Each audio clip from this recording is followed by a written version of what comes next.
Hey everybody, welcome to interview number 29. We're winding on down to the end of the month and the very last interviews in the My Relationship with the Narc series. Today you will meet someone who's pretty familiar. I mean, she's on the wall a lot, making a lot of comments under the name Sean Q.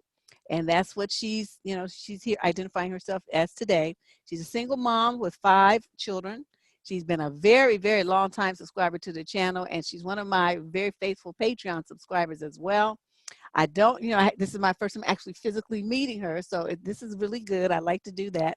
And she's also a very strong advocate for autism awareness and women's rights, so she fits right in with everything that we're doing here on this channel. So I'd like you guys to welcome Shonny. That's what I'm calling Shonny. It's Sean Q. Hey, good to meet you finally. Yeah, it's nice to meet you too, and to talk to you kind of face to face. I know this modern technology is the bomb. Okay, so let's see. Is that enough of an intro? Did you want to add anything else? Yep, nope, that was pretty good. Okay, well then let's get started with the dirt. So let's start when you were a young girl, because that seems to be the foundation where certain patterns are established, certain expectations and mental states about self-esteem and self-confidence and things like that. So what happened in your childhood do you think that may have impacted your later choices? Well, I'll start off by saying both of my parents were teen parents. They were both 14 when I was conceived. And they both came from abused backgrounds as well. So by the time I was born, they broke up when I was around 6 months. Teenagers, not really well put together or fit for parenthood at all.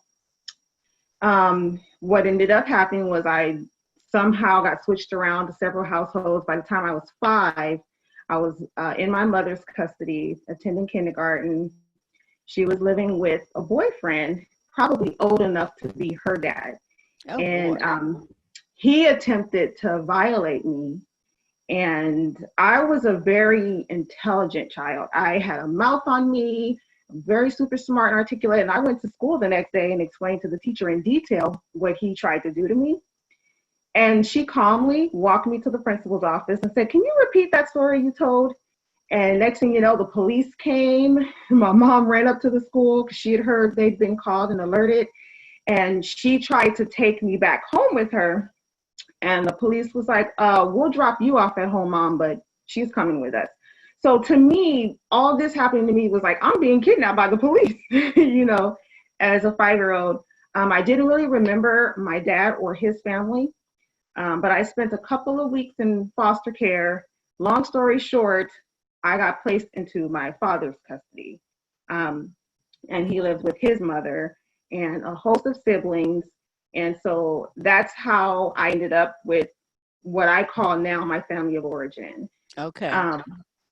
And let's say I was there maybe a couple of days before I got punched in the eye.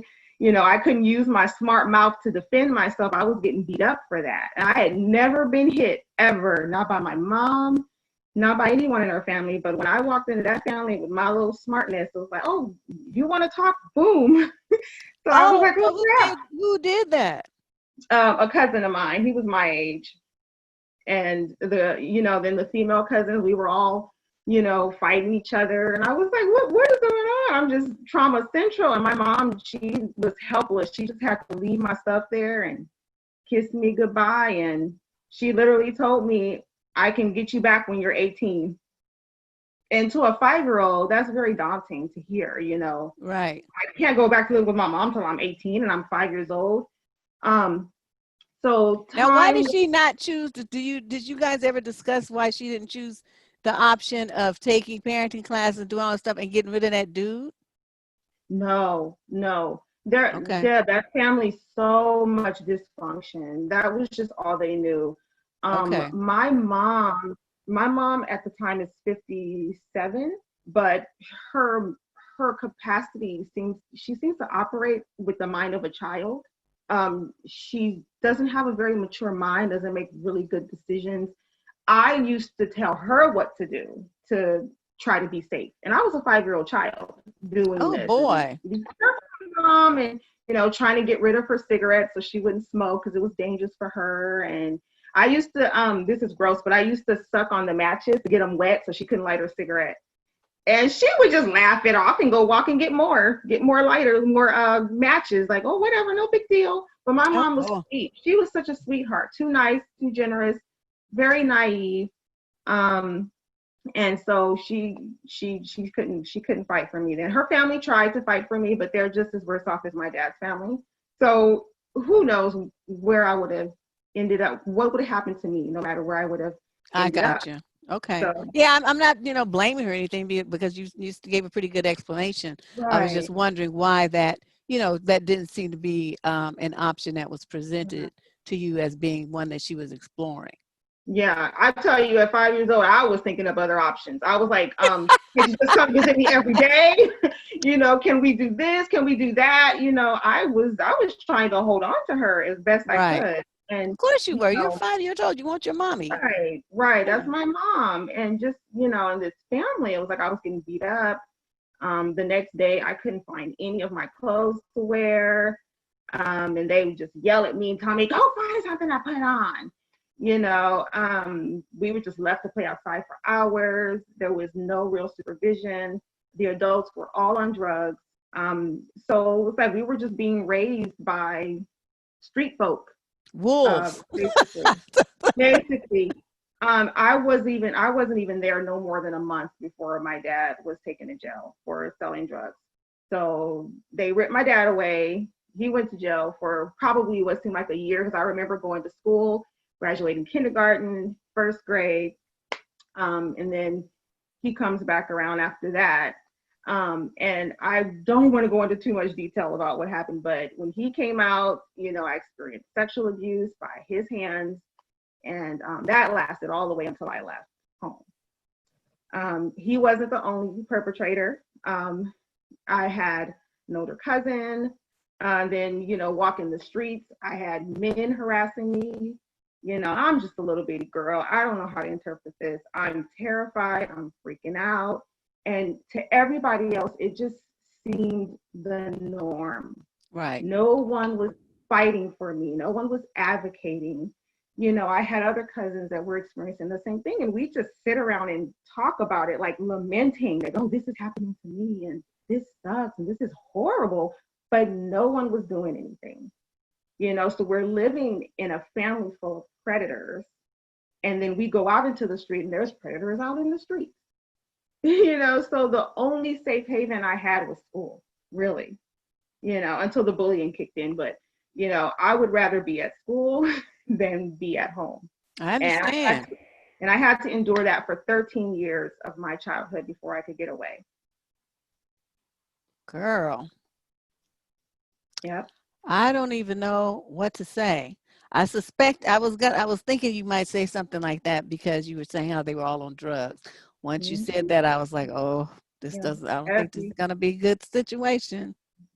No, it was really, really horrible. Till this day, I'm still dealing with, that, healing from it, learning to forgive, parenting myself, taking care of myself, doing the best I can to be a great mom for my children so they don't experience the same thing. And that has been my mission since I became a parent, was my children, I cannot sit by and let them go through this.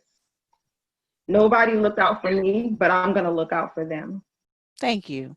So that became my mission. But that experience had a detrimental effect on my self-esteem. I tell you, I had some of the lowest self-esteem, and people wouldn't know that looking at me because I'm so gorgeous and, I'm so this and I'm that. They had no idea I had really low self-esteem. I wouldn't compete with anybody. I wouldn't argue with anybody. I wanted everybody to like me. I was so super nice. I felt like, I needed to have that approval. And, can we all just get along? That was me, growing up, because I was in such a chaotic household. I mean, I've had a knife pulled on me by an aunt, who trapped me in a room, and I thought, this is the end, I'm dead. She got cut when she was young, and now she's going to do it to me I mean, very, very terrifying, very, very terrifying life. And I luckily only came out of it depressed and a bit bitter, but Well, yeah. yeah, but determined to move forward and have some kind of life. It's like I'm just not gonna, I guess my main goal was I'm not gonna be anything like them, even if it made me seem, they would say, oh, she thinks she's better than us. I never thought I was better than them. I always thought this doesn't have to be. This is wrong. This is not right. How come we're not doing better? It wasn't until maybe a couple of years ago I went, maybe I am better than here I am, raising my kids in a completely different environment. I have managed to stay drug-free my entire life. I look way younger than my age. And so, yeah, maybe there's, it's just one of those things, but I really don't think I'm better than them. I just think this does not have to be. I'm sorry. Right. And we all make choices, just like they made a choice to repeat cycles. You made a choice, the buck stops here. So, it's all in your mindset. Yeah. So tell me now, Shonny, so you left home. Is that when you met the narc person? I have to backtrack because I met the narc when I was 16. Okay. I met him when I was going into my junior year. I had switched schools. And right away, he was trying to get with me. And, I was always hard to get. I really was hard to get. Like, people had to really impress me in order for me to like them. I'm an introvert, INFJ to be exact. So not a lot of people really vibe with me, or I don't vibe with a lot of people. So he chased me for 2 years. I just kind of was like, yeah, he's doing his thing, but I'm doing me. He also used to hang out with one of my second cousins, and my cousin was very adamant about staying away from him. And I think he was just a cousin trying to protect his cousin, not because, there was some underlying issue that he saw. He was just like, that's my cousin, don't bother her. But 2 months before I was getting ready to graduate and go to college, I was accepted at a beautiful school in Humboldt County. And I was going to go 700 miles away from home, all acceptance letter, everything. And I'm like, well, I'm leaving, no big deal. I'll just, I'll talk to this guy and give him the time of day.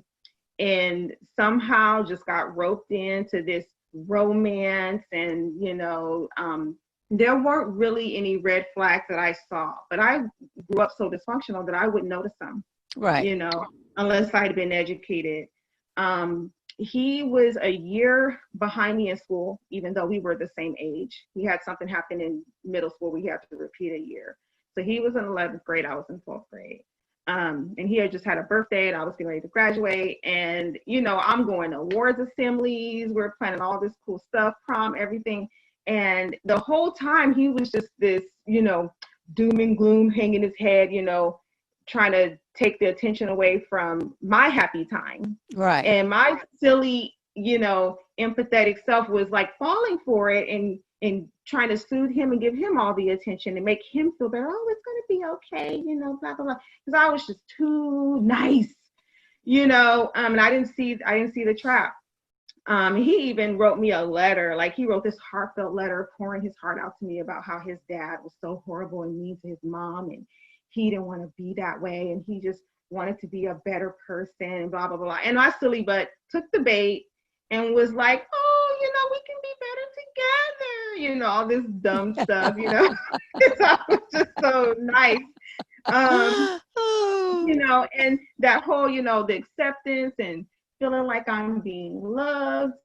And it was just like, it's, like the adults in the household called it puppy love. This ain't real love. You don't know what real love is. You're just going through the motions. And, and then once he knew that I was getting away, he really started stressing the whole, let's make a baby, this whole like product of our love thing. They always wanted, they love forcing you to have babies on them. Well, it clips your wings. Right. And I didn't know nothing about birth control. I didn't want anyone to know that I was having sex, even though I started at the age of 13. I just wanted to keep my life secret. So I wasn't talking to people about what I was going through. And I didn't know anything about birth control. And we weren't really being safe. So I ended up pregnant on my way to college. I didn't let it stop me though. I still went. I still went away to college, said my goodbyes and went away to school, had best 3 years of my life, raised my daughter there. The only downside though was I got involved in a cult. That's another story. What? Well, we'll have to do, we have to have a part 2 of you and talk about that. Yeah, and I got involved in a cult, and then that's what made me leave that area. I wanted to leave that area to get away from them. And then while I was transitioning to getting away from them, it dawned on me, my daughter never met her father. Oh my God, this is horrible. There's some man out there that's her father. And so I, got back in touch with him. We started talking. Turned out he had a 1-year-old child with someone else. And I did the math. He made that baby when our baby was 5 months old. Ooh. So I was just like, oh, wow, he moved on. And I had no idea. I found out way late. So she probably a little bit over 1 then. Because my daughter was 2. So anyway, I overlooked it. We kept talking. We did a couple of visits in person. And still up until this point, I had not seen the full narc in this guy because we hadn't had anything major happen. Right. At this point. So I'm thinking I'm reuniting with my high school sweetheart. My daughter's going to meet her father. I finally break away from this cult, moved to Central California, and then we ended up relocating to Sacramento, California. First to Sacramento, California. And then I don't know if he realized, well, now I got her and she's stuck, because he just completely did a flip. I mean, this guy was not the same guy I knew in high school. He was smoking marijuana several times a day. He was real, just mean to me. He just wasn't nice. He didn't feel the need to be loving and romantic. He immediately quit his job. Oh, really? Because now I was there. Yeah, because now I was there and I can do all the work. And I was just like, the whole time I was just stumped. I was like, I left school. I left the support system. I did have a ton of friends outside of the cult that weren't even involved in that. And I was just thinking about how I had everything going for me. I had school, job, car, I had a support system. I had friends. I lived in a community that I really, really liked. And I left all that. And I felt like I couldn't go back. Even though I probably could have, but I felt stuck. And it was kind of like this whole, well, I guess this is what I deserve because I took his child away for 2 years. Kind of a sadness. And so, me being the responsible person I am, I got a job within a week, my daughter at a preschool, and I was already studying to become a teacher. So my daughter came to work with me and she got to go to preschool. And then unfortunately, his treatment got worse towards me. Wasn't so much physical, it was more emotional, verbal, tearing me down on a daily basis. There was some physical where when I was 5 months pregnant with our second child, he pushed me up against the wall. And, because I was like, I needed him to get out of my house. Because I was just like, I can't take the verbal abuse. I can't take the gaslighting. You need to get out. And I tried to get him out by ripping a blanket off of him. And he jumped up and pushed me when I was 5 months pregnant up against the wall. And I was like, if I wasn't pregnant, I probably would have fought him, but I didn't. Right. I just cried and called the police and was like, he pushed me, I'm pregnant, I need him out of my house. And then he just went somewhere and hid until the police left. And then he came back all apologetic and, all this dumb stuff. And I was like, okay, fine, I'll, whatever, we'll get through it. But it, we'd have those, what they call honeymoon phases. And then the whole, little bitty things happen here and there, and then it flares up again. He got my car. That's how they keep you hooked in. Yeah. If they was evil the whole time, it wouldn't work. So they have to do that intermittent thing. So they, you feel like, oh, well, maybe he's changed. Right. And so I was like, just little by little, I was losing everything. He took my car. He didn't have a license. The car got impounded. So it's like I lost my car, lost my dignity. I lost my schooling. I lost my freedom. So, and then we have this child on the way. And so I thought, well, we need help. Let's move to where your family can help us. And then, we have some semblance of support. I don't want to be by myself doing everything. Right. That just made it worse because now I'm in his territory and he's got his whole family on his side. And so, they saw how nice I was and how sweet I was. And, so then they started doing stuff. One of his sisters decided she would start an argument with me just to see how I respond. And my silly self stormed off crying. So later, she and I would get into a physical altercation because she perceived me as being weak, and I had to fight her and let her know, no, I'm not weak. I'll talk and I'll, try to avoid physicality. But if you get in my face, it's another story, so I had to show her. Raw. Right.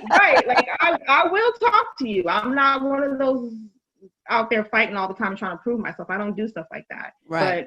But I had to have that experience with this sister. Another sister stole my checkbook and almost ran up close to $500 in household goods, forging my checks and my checkbooks. I pressed charges against her. He was in on it. He knew she was doing it. He didn't tell me anything. He just, Wait, he was in on it? Yeah. He was in on it. He knew. He got my information so that she could use it. He gave her my driver's license number. Wow. Yeah. He went and snuck a peek at it, and so all kinds of stuff was happening. His dad even tried to come at me one time, and I was like, 911, this guy's running up on me. He's about to hit me. It's just like, like first my family, now his family.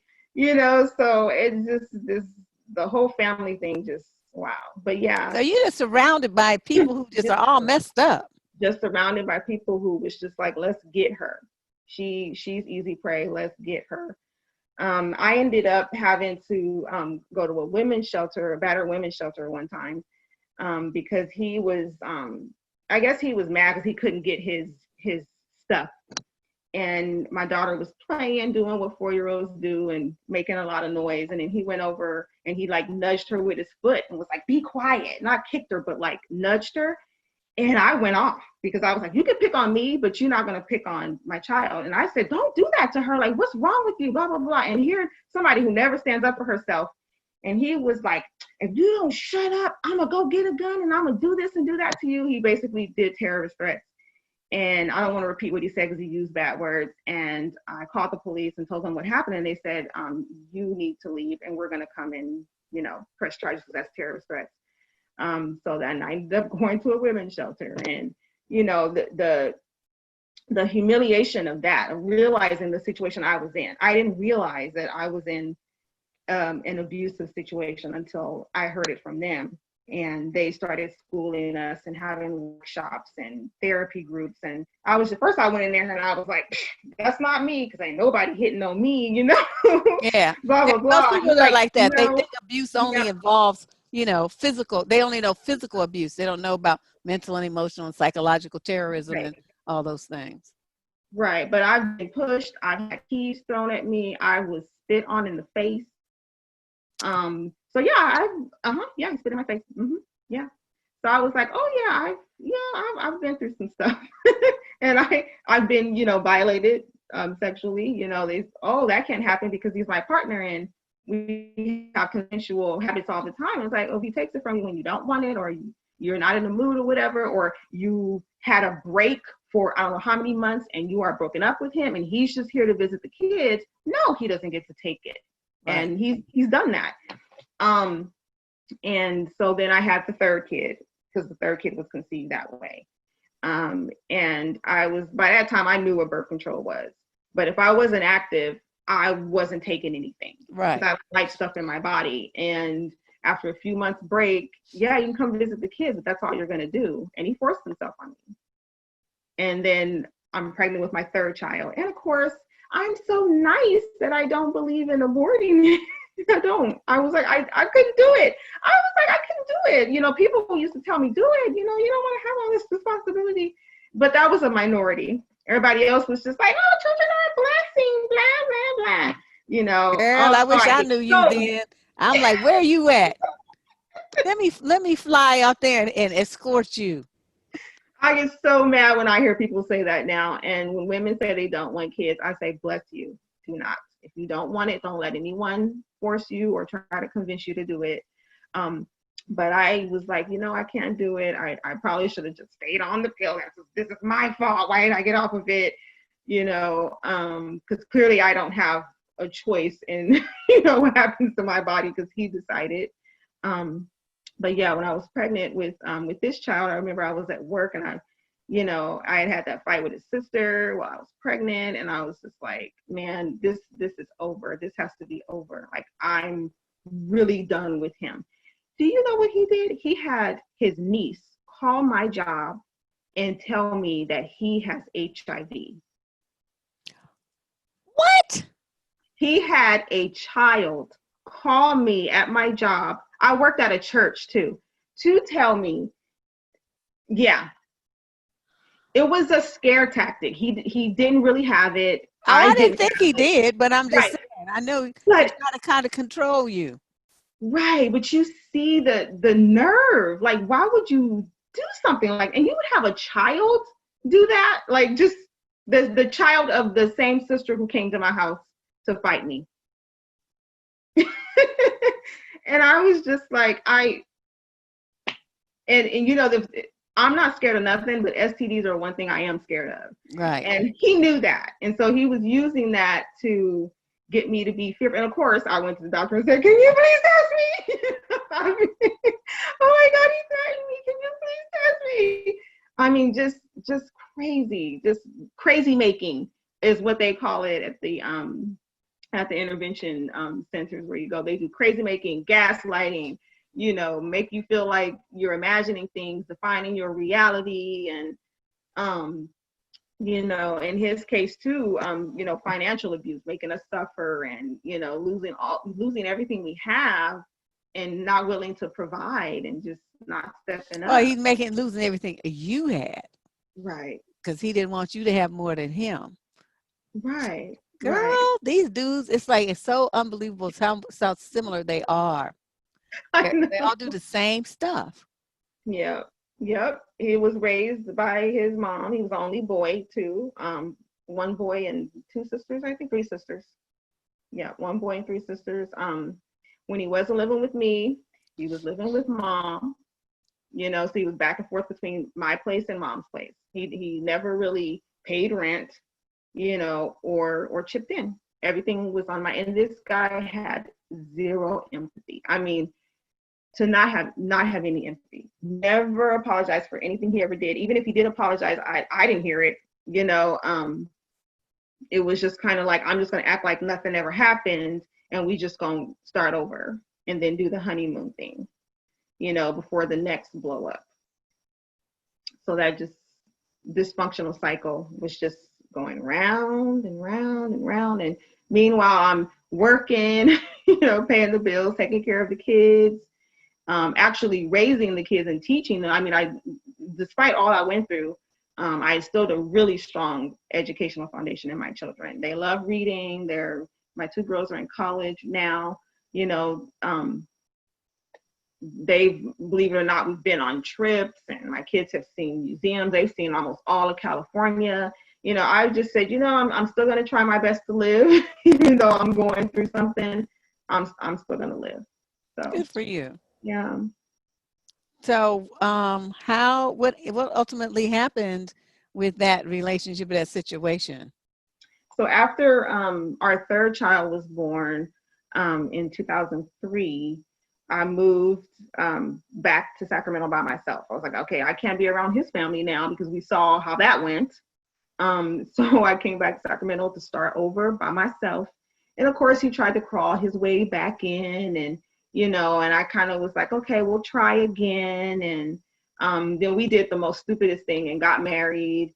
And I was just like, I don't know why I'm doing this, but church says you're supposed to get married. And I'm like, wow, after 3 kids, let's just go ahead and be stupid and do it. and that didn't last. I met a friend at church who was a social worker, and she and I bonded quickly. And I said, can I talk to you about something I'm going through? And I told her what I was going through, because I was beginning to have nightmares that what happened to me was going to happen to my daughter. And she was 6 years old, the age I was when my dad turned on me. And I had a nightmare about that happening to her, and I freaked out, and I was like, something's got to give. And I was enrolling in school because I still needed to finish the bachelor's I started. So I was enrolling in school. I was on the verge of turning 25. Things were happening to me mentally, and I think my brain was maturing, and it was time for me to wake up. And I was ready. And I spoke with my my social worker friend, and I told her everything I've been going through, and she was like, honey, your childhood groomed you well for this. And she just helped me see that correlation. And she provided me with some self-help books to read, to kind of, enlighten my mind, because I love reading. I'm a bookworm. And I just took those books home, and I just delved into those books. I did all my motherly duties, and I ignored him. I act like he didn't exist. And it was like a gradual progression of, I stopped doing things for him. I stopped cooking. I stopped washing his clothes. It was just like, you're no longer welcome here, and I'm going to show you by not even including you in anything. And that's what I did. And and it just froze him out. Yep. At one point he was like, what's wrong with you? I said, there's nothing wrong with me. For the first time in my life, everything is right with me. That's what I told him. And then when he would try to like verbally berate me, it just like rolled off my back. It didn't hurt. I didn't care. I was getting enlightened. I was going back to school. I was focusing on my kids, and it didn't bother me. And he tried everything, and I just was like, oh, okay, whatever. And I go and do my thing, and then right. And then he just, he kept trying to turn it up by, sabotaging stuff and breaking things and destroying property. And then I was just like, well, I guess we're just not going to have that. And then one day I said, okay, I think it's time for you to go. Oh, you've been here a month now. You go to your mom's house after 1 month. Why are you still here? Dude, you don't wore out your welcome. The clock is ticking by. I tell you, he did not want to leave. There has never been a time that he wasn't ready to go, because he had to spend time out there, because he had that other child, and he had to be his mom's, surrogate, like he always was, because she just, soaked up energy from him. And then he'd have to come back to me for a month and then be there and then make my life a living hell. And I was like, okay, it's been a month and he wouldn't go. And I said, okay, well, I know how I'm going to get you out. I took every little bitty thing that he owned and put it outside.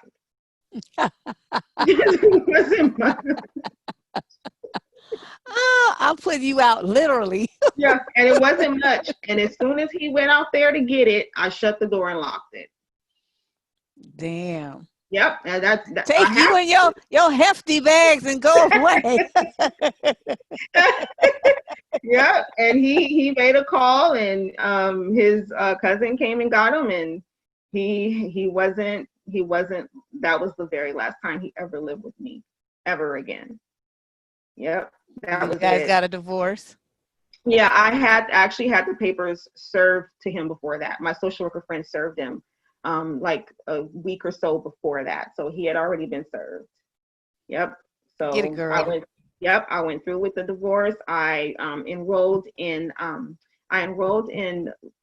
counseling classes with the local domestic violence agency, and I was getting counseling through them. Then I had my own regular counselor to deal with the childhood trauma stuff. I was enrolled in school. By this time, I was back in the university, so I was taking 12 units. Ain't nobody got time for no domestic violence when they're taking 12 units. Well, at least I didn't. I didn't. No time for that. I didn't. I was like, nope. I was catching the bus, saving my money for a car, and my kids were happy. I was super grateful. And I just moved on. He tried to call, and his sister even called and apologized for starting a fight with me for some bogus reason. And I was like, okay, that's nice. But I still never talked to her since that day. They were not allowed to be a part of my kids' lives all these years, because it was like, if your definition of family, I don't agree with that. Nope. I Right. don't believe in fighting. I don't believe in abusing people and treating people like crap. And this is just the norm. I don't accept that. I'm not going to accept that That's person. good. Cause cause I know it's like just like how you reared up on dude, so women will take stuff for them about themselves, but once they become a mother, you can't mess with their kids because they will kill you. Right. And I think that it's probably was a safer bet to keep them Yep. away from your children, away from those people with their vile behaviors, because if they did something like that to your kids, I could see you just going crazy and killing a couple of people. Yep. Yep. I will take up for my kids. So it's like, nope. Good for Yep. you. So as we wind down here, what is your takeaway from this situation, and what is it that you want other young ladies to be aware of, to watch out for? Mm-hmm. Well, first of all, stop being nice. Um, Yes, nice so, needs to die, die, die. yeah, being nice and putting other people's needs over your own, or putting their wants over your needs, is not gonna it's not gonna fare well for you. So I definitely, that was my biggest number one takeaway. The other thing I wrote down was, stay on birth control. Don't ever don't ever go off. There are so many options. And always stand your ground and never be forced to have a child. You're bringing an entire life into this world, a soul, and that's a lifetime. It really is. It's a lifetime. So that one I really do stress. Narcs love to use children as bait. It's sad to say, but I cannot say I've seen him express love for our children. They were bait. They were just used to control me. Right. If he was ever interacting with them, it was very short. It was very brief. That he seemed indifferent almost to them. And then it was like, how quickly can I get you to the bedroom? And that's just the honest to God truth. So many women are being treated horribly and abused horribly, and they have kids. Women are being killed in front of their kids. Yep. So that should tell you a lot about these men. Do not let them force you into having kids. Babies are cute. Go hold someone else's baby. If you have nieces and nephews, if you want to go to the hospital and volunteer to hold babies, do that. Yeah, they're always looking for people. Right. Before you bring one into this world to appease some man, because he's not going to be forever, but that child is. So yeah, protect yourself. The other one was, you are the star of your own life. Don't let anyone define your reality or tell you what's what. Narcissists love to explain things, mansplain things, tell you what to believe and what's really going on. And, oh, you're misinterpreting this. You're not getting this right. No, you're the star of your own life. You decide your destiny. Follow your passions and your purpose. Don't seek other people's acceptance first before you seek your own. So validate yourself. There was another thing. Oh, get therapy. Don't be ashamed of it. I know our culture, sometimes people don't want to talk about it or participate in it, but we need it probably more than anybody else. And I heard this from another YouTuber I follow, and this is why I'm single and I choose to stay single. He says your well-being is your greatest wealth. Like, your peace of mind and your well-being is your greatest wealth. So if you're with a partner that's disturbing your peace of mind, just robbing you of everything good, why do you want to be with that person? Do not put them first. Your well-being is your greatest wealth. So I hold on to that. And then I also put, don't be afraid to be alone so you can grow and season yourself. It's okay to be alone. We are groomed to believe that we need a fairy tale. We have to have a man. We have to have this, and just to keep up appearances and not be alone. As an introvert, right. I like being alone. I love spending time with myself. I'm peaceful. Yeah. I'm a nice person, but I refuse to be with someone just to have a warm body and then be miserable at the same time. Because if I'm miserable, I'm gonna say something, and then that's gonna make the person upset because they want me to be miserable and quiet. But no, we're not doing that no more. And being a part of your channel and watching your videos and hearing your message has also helped instill a lot of this in me, helped me realize a lot of, like, oh wow, I am bad all by myself. I seem to be happy alone until, because I want someone that's going to add to my life, not take Thank away. you. And I've had so many people take away, and I'm just giving and giving. No wonder I'm exhausted. That's why I'm tired. I have all these kids and I'm giving and giving and giving. And it's like, when have I ever received? And if I'm not, and when you said, if someone is not giving you what you need in a relationship, then you need to replace them. You need to move on. Girl, that's it. That's it in a nutshell. Yep. It's like I think if more women adopted that policy, so I tried to shorten it down to just one sentence to make it easy, and I think if more women did that, just that one thing, it's like Right. 80% of the drama that they experience, the heartbreak and the pain and the abuse and the the tears and being used, all the stuff, it would just disappear because they would be focused on what kind of relationship they're having versus how much they love him. Exactly. But I'm glad you picked up on that. That was a good point to bring out. Yeah. Thank you so much for letting me do this. No, I just love it. And the main thing I love is that I actually got to see your little smiling face. In spite of all that, girl, you came out on top. I'm just like, it's you. Yep. I have you to thank for a lot of it too. The last few years, you've been a big part of helping me wake up and, shed some extra weight, so to speak. So when you decide to do the Dusty Chronicles, my relationship with a Dusty, I want to do that interview for the second relationship that I left. Okay, yes, we will definitely do that. Because this, I was only planning to do this through April and May, so I'll bring it in some form because a lot of other people wanted to participate, but I have to, only have so much free time, so I'm bringing the DNN back. So, I have to switch things around. Right. But this is good, and I'm really glad you responded to the call and got your story in here, girl. Me too. Good job. Good job with your handling your life and getting yourself on track, healing yourself. You just took charge of your life and you just made the shit happen. That's what happened. Yep. Thanks, Deb. Woohoo! Proud of you. Proud of you. All right. Well, I'm going to get this up soon. Be sure to check back on the wall. You already on the wall a lot anyway. Yep. If I'm going to set it for a premiere. So if you have time to stop through and be, there when it premieres to answer questions, that would be ideal. So I'll probably set it to do that Monday. Okay, great. Monday evening. Okay? Okay, girl. Enjoy the rest of your weekend. All right. Thanks, Deb. Have a good one. Bye-bye. Bye.